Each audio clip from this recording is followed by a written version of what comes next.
favorite part of the automation process, because this is the part where you get to figure out what is the fun thing that you're going to give your audience to get them to sign up for your mailing list. Because ultimately, most people are not going to give you your email address just from you asking and saying, hey, can you give me your email address? You're going to have to give them something in return. Now, if you sell products, often you can go with a discount. So I know a lot of business owners should just go with a discount initially to be able to get people to sign up for their list. And that's something that's definitely worth testing out. But if you do not see a lot of signups when you do use a discount as your mailing list, and you might as a sign up incentive for your mailing list, then you may want to try doing something else, because it's possible that the type of audience that you've selected, or where people are in their user or in the process or in the user journey, they're not quite ready at that moment to give you their email address in return for a discount, because they're not ready to buy yet. So for them, if they're not ready to buy yet, then the discount isn't relevant.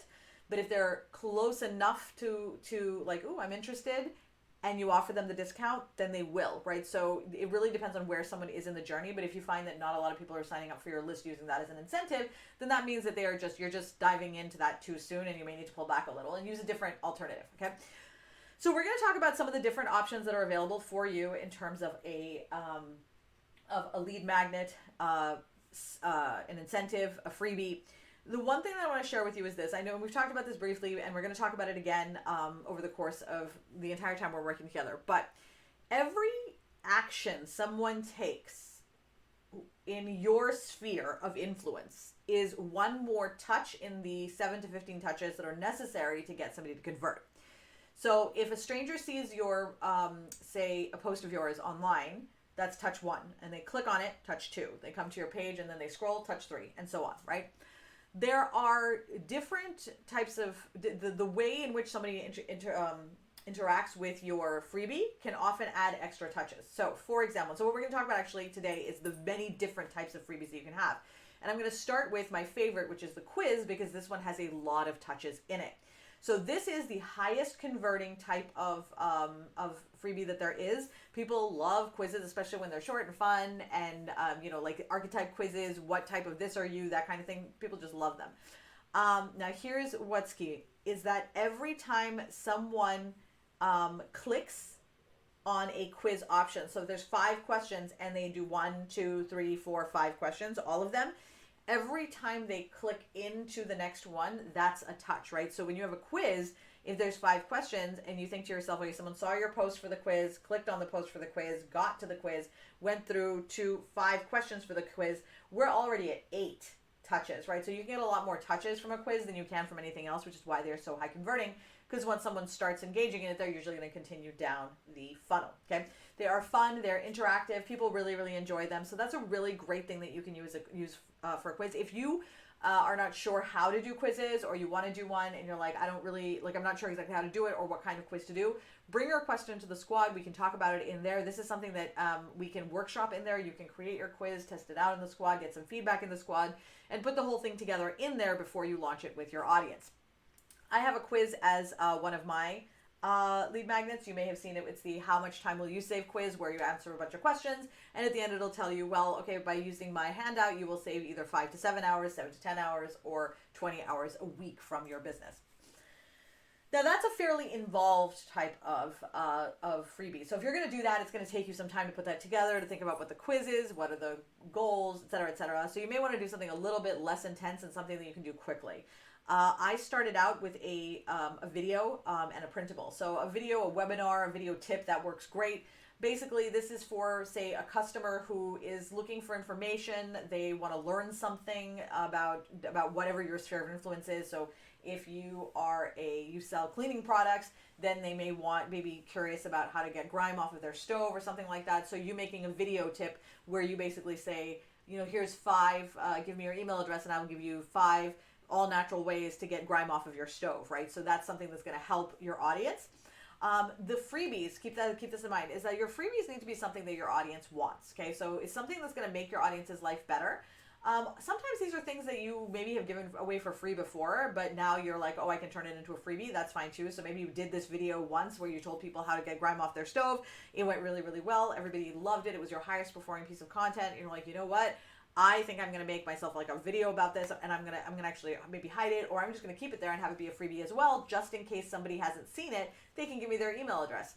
maybe somebody finds it without giving you their email address, but if people are not actually out there looking for it, they won't. So they give you their email address, they get the freebie. You can give them, so these videos basically give them education and empower them to do something. It's like, now I understand how to clean my stove, I'm going to go clean my stove, right? These videos can be created fairly easily. You can record yourself on Zoom, record yourself, do it live in your, just create a private live for yourself and just go live and then you have the video. It does not have to be anything super complicated with intros and outros and all kinds of things. The information is way more important than anything else. So what you would essentially do is somebody gives you their email address and then you send them an email that has the link to the webinar or the video. The other thing you use is an ultimate guide. So if you're in an industry that's really well established already, you may have trouble with like finding something that you're like, everybody's done everything to death and I can't think of anything new, right? So like you can then do like the ultimate guide to, right? So you might be able to do like the ultimate guide to picking out jewelry for a corporate party. The ultimate guide to buying Christmas presents. The ultimate guide to all natural house cleaners, right? Just ultimate guide to something, and basically you give them a list of your favorite products, your favorite coaches, your favorite tools, whatever your favorite things are, and this is your ultimate guide that you're sharing with them, and you're saying, listen, you don't have to do all the legwork. So for me, if I was going to give you an ultimate guide, my ultimate guide would be the ultimate guide to building your business team, and it'll give you the list of all of the people that you need to have on your business team as you grow at every stage of your business, so that basically you know who to hire, where to go, when to hire them, and you know that they've already been vetted, right? So that would be my ultimate guide. I don't actually have to do a lot of work except think of the people that I want to promote, put them all in a PDF, and there you go. That's the guide. And that is more than enough for many, many people. So you can definitely do an ultimate guide. If you've ever written like a blog post or done a training or something where you're like, so my sister, she's really into skincare. So she does a lot of these like, here's your 3 best things for oily skin, or how to find out what type of skin you have. So she's done a lot of resource posts that are specifically related to skincare. So she could very easily create a resource guide out of that, which basically says 3 best products for any type of skin, right? And now you download that, and now you have your resource guide for what to buy for X type of skin, right? So it's not an ultimate guide where it has like all the links, but it'll give you the resources for you to get to a specific goal of some kind, where you want to have nice skin. Here, download this, no matter what type of skin you have. I'll give you 3 products that you can do. So the resource guide is usually, it's really, really great. And those are great because these are things you can just create in Google Docs and then, or Canva. Canva is really, really great for this because they have a lot of templates. So you can just create it in Google Docs or Canva and then save it as a PDF and then attach it to the email in Aweber that we talked about. And there you go. Bam, you're good to go. So the checklist is another great option where basically that's also a PDF. Checklist of some kind, any kind, right? I put several checklists in this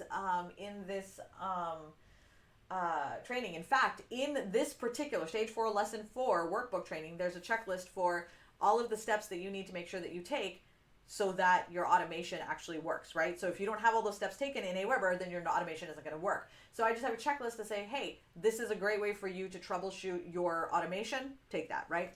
Now, the reason why checklists are great is because my husband and I talk about this a lot.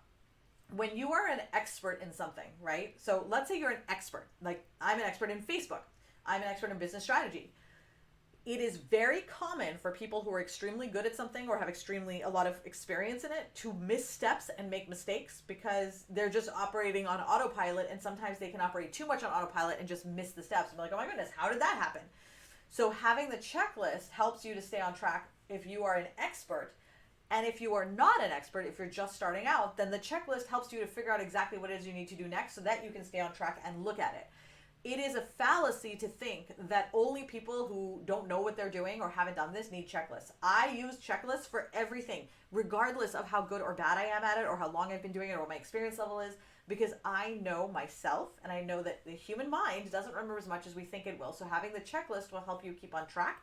And more than that, it will help you make sure that that you feel confident about everything that you're doing because you know you didn't miss anything. The same thing is true for your audience as well. They need checklists for so many things in their lives. So think about something that you may have figured out that you can put a checklist together for. Give them that checklist. That will make a huge difference in their lives, and they will thank you for it. People love checklists. They are super, super amazing.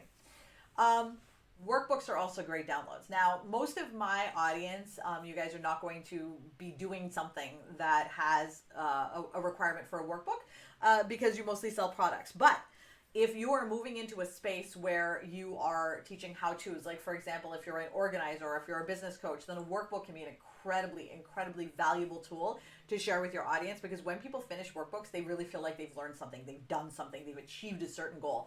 It is an amazing way for people to finish something with you and feel good at the end of it. Now, I want to pause briefly, because the key here, right, is what we are doing with all of these things is we are showing people that you can make their life better. So everything that we've talked about so far has somehow made their lives better, made them happier, helped them in some way.